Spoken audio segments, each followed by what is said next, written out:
PSL के passion को plus करते जाएं only on Rameez speaks, brought to you by Zeera plus.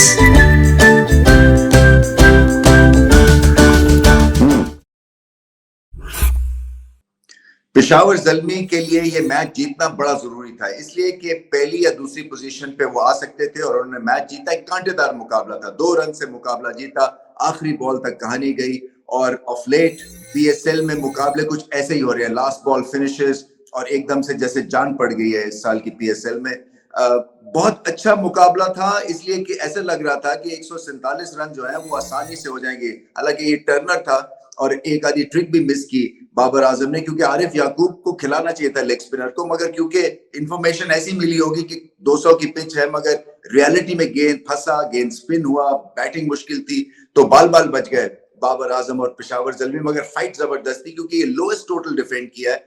Karachi Kings की कुछ खास दाल गली नहीं इस सीजन में, और क्लोज मैचेस भी हारे और आराम से भी मैचेस हारे। फिर जब कप्तान फॉर्म में ना हो तो एक तरह से ड्रेसिंग रूम भी ठंडा ठंडा सा हो जाता है। सो अगले साल के लिए एक नए जज्बे के साथ उतरना पड़ेगा। बहुत बड़ी फ्रेंचाइज है, कराची में मैच हारे हैं और इसका दुख हमेशा से रहेगा। बट पेशावर ज़ल्मी को दाद इसलिए कि क्लोज मैच जीता, प्लेऑफ से पहले ऐसे मैच जो खेलने एक तरह से जरूरी भी हो जाते हैं, क्योंकि आपका टेम्परामेंट टेस्ट होता है, आपका कॉम्बिनेशन टेस्ट होता है, फॉर्म टेस्ट होती है, और फॉर्म 100 में से 100 चल रही है किसकी? बाबर आजम की।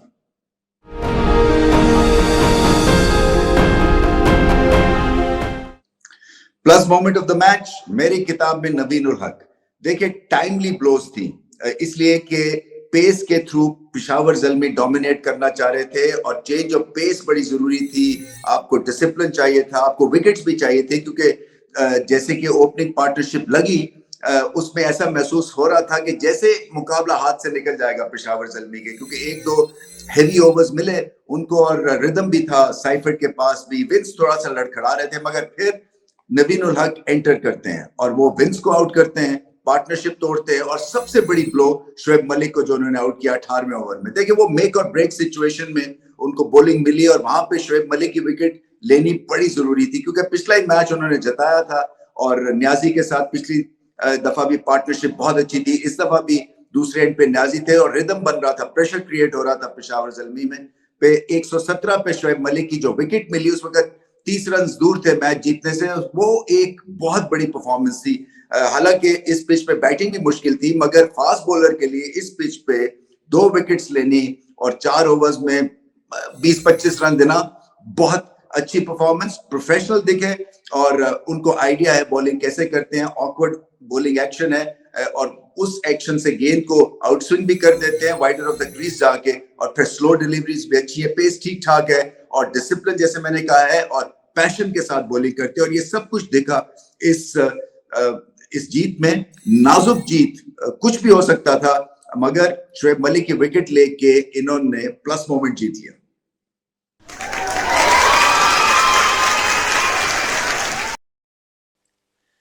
स्ट्रॉन्ग ब्लेंड ऑफ लिप्टन, क्योंकि चाय चाहिए और स्ट्रॉन्ग चाहिए। Strong performance of the match 2 बल्लेबाजों को दूंगा मैं, बाबर आजम और रोहमन पॉल। पेशावर ज़ल्मी के लिए यही मैदान मार रहे हैं और क्रंच मोमेंट्स के ऊपर धुआंधार बैटिंग भी करते हैं, अकल से बैटिंग भी करते हैं। बाबर आजम ने बहुत ही सुलझा हुआ 50 किया, क्योंकि ये पिच जो थी मुश्किल थी, गेंद बहुत स्पिन हो रहा था, बल्ले में आ नहीं रहा था, मगर इन्होंने नॉर्मल बैटिंग की, जिसको कहते हैं इम्प्रोवाइजेशन कम और फोकस ज्यादा।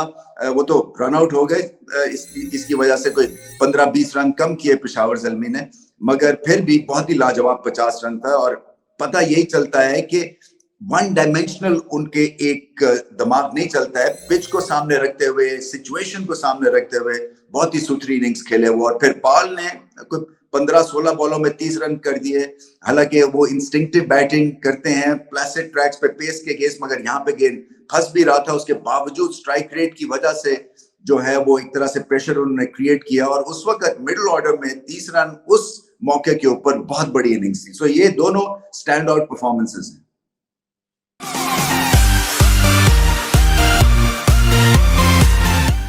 गिगली turning point of the match, एक नहीं बल्कि 2 जगह पे हमने महसूस किया कि मैच बदल गया है और दोनों दफा पेशावर ज़ल्मी को फायदा हुआ। एक तो साइम अयूब को बॉलिंग करवाना, देखिए एक स्पिनर शॉट खिलाया था पेशावर ज़ल्मी ने, पहला मैच था उनका कराची के स्टेडियम में, उनको आइडिया नहीं था कि ये पिच इस तरह से खेलेगी, इतना स्पिन करेगी, और आरिफ याकूब को खिलाना चाहिए था, उनको नहीं खिलाया। तो इसलिए साइम अयूब को इस्तेमाल फिर करना था, और उनसे 1-2 ओवर्स नहीं बल्कि पूरे 4 ओवर्स करवाए, 1 विकेट ली उन्होंने और रन्स भी बहुत कम दिए। सो एक तो ये बहुत ही अच्छी फाइंड है, वो ना सिर्फ पेशावर ज़ल्मी के लिए, बाबर आजम को इसका क्रेडिट जरूर देना चाहिए कि उनको नया बॉल भी देते हैं, उनको कॉन्फिडेंस देते हैं, और वो अपना सीवी में अपने स्टॉक्स कह लें, जो भी कह लें, उसमें इंप्रूवमेंट ला रहे हैं, क्योंकि अब ये ऑलराउंड क्रिकेटर बन के सामने आ रहे हैं साइम अयूब। सो इनकी जगह इस तरह से भी मुस्तकिल हो सकती है अगर ये बॉलिंग रेगुलरली करते रहे, उसको सीरियसली लें। सो उनको इस्तेमाल किया गया और उन्होंने एक बॉलर की तरह बॉलिंग की। और फिर शोएब मलिक की विकेट जो नवीन उल हक ने ली, वो भी टर्निंग पॉइंट था, क्योंकि पिछले मैच में शोएब ने मैच जिताया हुआ था, और 18वें ओवर में शोएब मलिक आउट हो जाना वो क्रिटिकल था मोमेंट पेशावर ज़ल्मी के लिए। सो ये 2 मौके ऐसे थे जहां पे पेशावर ज़ल्मी ने अच्छी कारकर्दगी दिखाई, हिकमत अमली बहुत अच्छी थी, जिसकी वजह से ये मैच पॉकेट किया।